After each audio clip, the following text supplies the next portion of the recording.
Gemma. From Play to Learn Preschool. Thanks for joining us. So we just finished our third day back.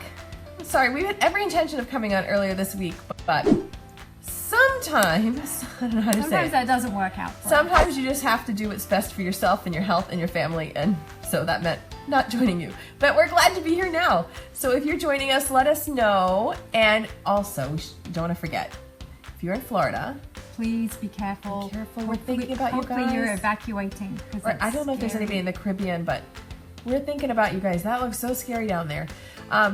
Okay, so hi everybody. Hello. Thanks for joining us. So what we thought we'd talk with you about today is how we do our planning. And we've done other videos on this about how we plan out our curriculum and our scope and sequence. But I get a lot of questions. We get a lot of questions on email, especially this time of year, with people just saying like, oh, it's so much, I don't know where to start. Hey, Carrie, It's an overwhelming task, for sure. It is. Or people will say, can you just tell me like what your actual lesson plans are? And so what we thought we would do with you today is share our actual lesson plans. And how we have the whole process of how we do it. Exactly. We want to start by saying that we feel that learning through play means that we plan our environment, our centers, the room arrangement. We spend a lot more time planning that than we do specific instruction with the kids. We feel like if we can get the blocks organized to be really conducive for play, if we can get our dramatic play area scheduled and the toys rotated through so that we have offering lots of options and encouragement for play, that the rest planning is not as difficult as you think. So we spend a lot of time planning our environment, planning our centers, and planning out how we're going to rotate through our toys and get to everything, much more so than I think we do planning. I mean, we plan lessons and direct instruction, but specific tiny things. We can't do, and you can't do that ahead of time. Right. Okay, but this is what we do ahead of time. So we're going to share with you how we do our actual real lesson planning. And I feel like there needs to be a disclaimer that these are our actual real lesson plans. These are not something that we've made up for you, just for Facebook. For us. This is just like our real planning. So we're just being really transparent and honest with you guys here. This is what our real plans are. I'm happy to share them. I left a link to my real actual lesson plans in the Google Drive. If they're helpful to you, great. If they're not exactly what you need, I'm sorry. I'm not able to make any customizations or anything. They're just our real actual There's a blank form. There's a blank one. Yeah, So we'll talk about it in a minute. You can do that yourself. Okay, so this is what we do. Before the school year starts. You've already done a video on this, I think. Yes, I think so. This is before the school year ends. We already like to start planning out what we're going to be doing thematic-wise for the next year. Yeah. So we do themes, and sorry, it's backwards because we're on the selfie cam, obviously. There you go. So we just pick a theme each month, and I've shared this before. I will leave a picture of it in the comments so you can see our actual real one. But our students are here either 2 days a week. Hi, everybody. Hi from New Jersey. Hi. Either 2 days a week or 3 days a week. So a monthly theme for us, and they're only here in the mornings for 3 hours.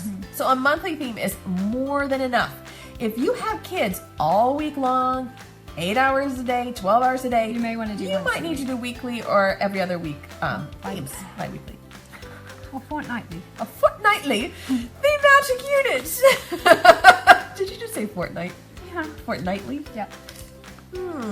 So we plan the month, and we really enjoy that process. Yeah, we do. We usually do it over lunch, a couple at a restaurant, like adults, and we just like to plan out, what we're going to be teaching the next year. And the way we figured that out is we think back at the previous years. We really enjoyed that. We had far too much material, so we could do that again. We enjoyed that, and some things were like, we not so much, so we change it up. That's how we do it. And to what the kids enjoy. I mean, it's also what we enjoy too, because if we're enjoying we love it, that they're enjoying it. Usually, that's the truth. If we enjoy it, then they enjoy it. If we're struggling with it, then they probably will be too. That's the truth. Okay. So here you go. Here it is. So after we have this, then we make it into a little calendar. Before this, we actually scribble this on a piece of paper in a little tiny. Where do I have it? No, because it was in my little tiny notebook. It was in my little. The first draft is a piece of notebook paper. And I scribble it down as we're eating lunch.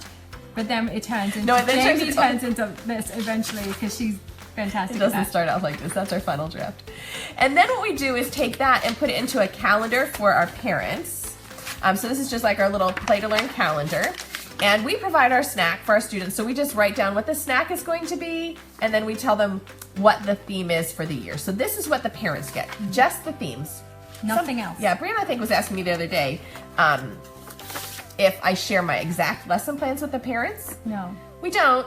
I guess if they ask for them, I'd be happy to share them, but I feel like... Sometimes the more you plan, the more likely it is to not happen. That's true. So if you tell the parents, I'm going to do this, and this day, No, come on. and then it doesn't happen, and we have to tweak it or something. We always have to tweak it. That's the other thing. Like our plans Sometimes you have to. never once are exactly what we write.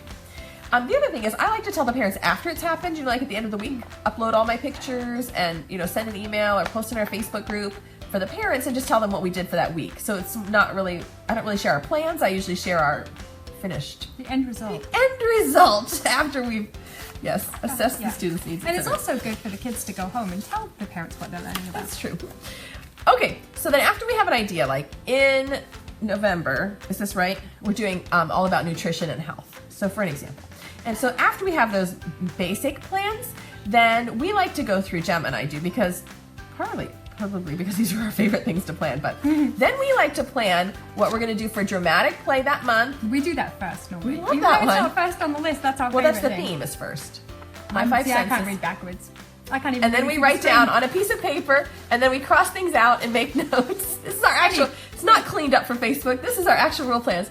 So then we write down our actual dramatic play for the month, or I put question marks, and then our sensory table filler. Why did we plan that ahead? We just really like those. We do. We love those. And we just love sensory It just stuff, helps. and we love dramatic play. So this gets us excited. This is also really easy for us to do. Yeah, we can do this. Yeah, We can do this really fast. So we just kind of like, block it out. So we know the dramatic play because that's a big part of our classroom. We know it's in the sensory table. I don't know why we picked that one. Because it's the same for the whole month, probably, those two. Yeah, it's the same for the whole month, and we like them. Anyway, so then we just jot it down on a piece of paper like that. I put a free template in the description. You can download your own and write it in like we did, or you can type it and print. You have to download it though. You can't actually edit it in the Google Drive. Okay, that's the same. Have a plan, but have some flexibility. That's how we are. We've got a plan, but then if something goes awry, we just pull it out or change it up, or it's easy. Okay, so those are the things we do ahead of time. And then this is where we spent a lot of time last week before the kids got here. This is the next step. This is like the next step. So we've already known what we're going to do. And then what we like to do is think about the different areas in our room. So we've got the dramatic play. We have a block area. Science. We have our science, and the science has a science table, it has a light table, and it has a sensory table. So we're thinking of all those three things in our science and discovery area. And then we've got at our, like, not exactly our art center, but we've got two little tables where the kids can sit and do centers. So we usually use one for literacy, that's the one we're sitting at now, and the other one for math. And so we like to plan out what we're going to do for those. Now, in the beginning, how far ahead would we plan? In the very, very beginning? Well, in the very beginning, we were flying by the seat of our pants. And if you are a first-year teacher and still flying by the seat of your pants, hang on, because it totally gets easier, I promise. Right? Mm-hmm. Okay. But let's say, like, yeah, that gets easier too if you've got little ones. Oh, there's a light at the end of the tunnel. The other night, my husband and I went out to dinner because our kids are teenagers. It was awesome. We just went. They made their own dinner and we left. It was awesome. It gets easier. Okay, so let's say the third year though, like when we knew what we were doing and we kind of had it under control, but we weren't fantastic at it yet. True story. Sorry, third year kids. We were doing our best. We would plan it out like at the beginning of the month, right? Yeah. So like the end of the month would sneak up on us every time. And then we would say, oh, what are we going to do next month? We may not have been so specific with some of the things. I don't know. We kind of did the best we could. But now we're in autopilot. Pretty much we know exactly what's going to go well, with few exceptions. Yeah. We kind of know what we're doing because it's been forever, 13 years. Yeah. Yes. We have parents in our preschool class. I'm not even going to tell you this. Who were born in the 90s. Yes, we're old. We've been around a long time. And so the next thing that we do, this is going to look totally crazy, But this is just how Gemma and I sat down and did it last week before the students got here, is we write down all of the areas in our classroom. So we've got the theme up here, and then we write down the dramatic play. If you've watched any of our videos before, you know we keep it as a kitchen for most of the time, and then 1 or 2 weeks we switch to something new. We write down the sensory table, and then in each week we put some kind of a different accessory. So, if it's rice, which is what we have in September, then each week we put something different in. This week it's got rainbow scoops. Next week we're going to put funnels. The third week of September we're adding letter rocks. And then the last week of September we're going to put muffin tins with birthday candles because we're doing a birthday party in the dramatic play. We plan out our science center, our light table, our blocks. You can see we just, for each one, we kind of pick what we're going to put on our big bulletin board. We made notes up here about which name song we're going to sing. And the things, so the block area, it's just either adding an extra part of your block center. It's not removing everything. It's adding an additional item to it. So that's a good point. The staple area would be the same, and then you're adding different things in. Same with our sensory table. The main thing is the same, and you put new things in, and then at the end of the week you take it out and put the other new things in. That's the part we're planning. That's a good point. And like with the blocks, a lot of times we can just add it and the kids will instinctively know what to do. But sometimes it means that that's how we have to introduce it. So that's a good point. So sometimes we have to introduce, like look here, I need to intro the unit blocks because we sort them by shape. So I have to introduce that. So right now it's like bare bones down here, and we're going to be adding these things in each week. And then of course, if we find that after, a certain number of weeks, we're out of space, on the blocks especially, or if they're not playing with something, then we put that part away. So it's this big like toy rotation plan, basically. And sometimes it's something very specific to the theme we're putting in. So if we're doing transportation, then there's certain cars that we want to put in the block area. So we know, and they may not always be out, but we're adding them in. We may leave them out after that, or we may put them away again. But that's just true. Kind of how we just a plan. We just want to make sure that we rotate everything through. And so then we take this, which is ugly, but we've been doing it for so long. We were able to do like the whole year. Right, yeah, we just kind of planned out the whole year. We made lists of things, especially with our sensory material and our light table toys. We made a list of them and then kind of slotted them into our plan, because when you're trying to think of it off the top of your head, sometimes that's a bit overwhelming. You can see here, like we've whited out, we whited it out and changed it, and we're just, just this planning process. It was a whole day, morning and afternoon. We just sat and planned it out. And then because nobody wants to stare at this every day for the next 40 weeks, then I just typed it up, the exact same. And what I've done is hyperlinked the plan to either the pin that I found it on, the blog post that I've already written about it, the printable that I have. And so most of these are hyperlinked. So for example, if we're setting something up, like we're going to set up our sandwich shop in a couple of weeks, and we say, oh, I can't remember what it looked like, then I just click on the... She does that for me mostly. Totally because from this time. I normally try and set up the dramatic play, and I feel like she's always like, where do we put this? Where did we put that table what out? What basket did you use? If you've already done it and it worked, why try and change it? Because I get new furniture every time you move it around. Just don't. But anyway, so she can just click on that box, and it takes her to all the pictures that we have of it. Anyway, I'm happy to share this with you. This is in that link in the video description. But I want to make my disclaimer one more time, because I know there's a few new people that joined us, that you can definitely use this, and these are our real actual plans, but I can't make any changes to them. And not everything's hyperlinked yet, but I'll try to get to it. So anyway, we kind of plan out the themes for the month, but we've kind of done them all because we've been doing this a long time. Yeah. Now, what does that leave us? Three things to do each week. Art. We plan out an art project for the kids each day, or some kind of a process. Something that we're introducing, the supplies.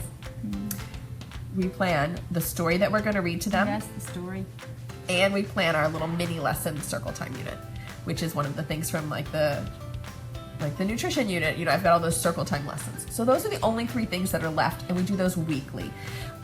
Because that would be really overwhelming. That would be so overwhelming. For the whole year. Yes. But if we already have our environment planned out. We know what's going to be in the block area. We know what's going to be at dramatic play. We know the literacy because we've kind of planned out. We're going to start working on letters, then we're going to work on names, then we're going to work on sounds. So we already have the majority of the classroom planned out in terms of toy rotation and centers and the environment. And then all we have to do each week is say, which art things are we going to plan out? We don't do a lot of crafts. Which books are we going to read? Which books are we going to read to go with our theme? And what are our little mini lessons going to be? And Which that we part pretty much seems had digestible. cut down with the units that we already had. Basically, our goal is to make planning a quick and easy process. Because here's what I tell people every time I talk about lesson planning at a workshop or when I go visit other schools. The kids are there for 3 hours, or 4 hours, or maybe 4, however much time it is. So how much sense does it make for you or for me as the teacher to spend 3 or 4 hours planning a 3-hour day? Yeah. If it's more work for you, it's not a good thing. So I've said this at the last 2 workshops. So if you're listening, if you're a local friend and you've heard me say this, I apologize. But I had a professor in college, and he was all about making sure that the kids were doing the learning, or that the students were doing all the learning. And he had this saying, if I told you this? Probably many times. He used to say, I'm trying to do his accent with my stuffy nose.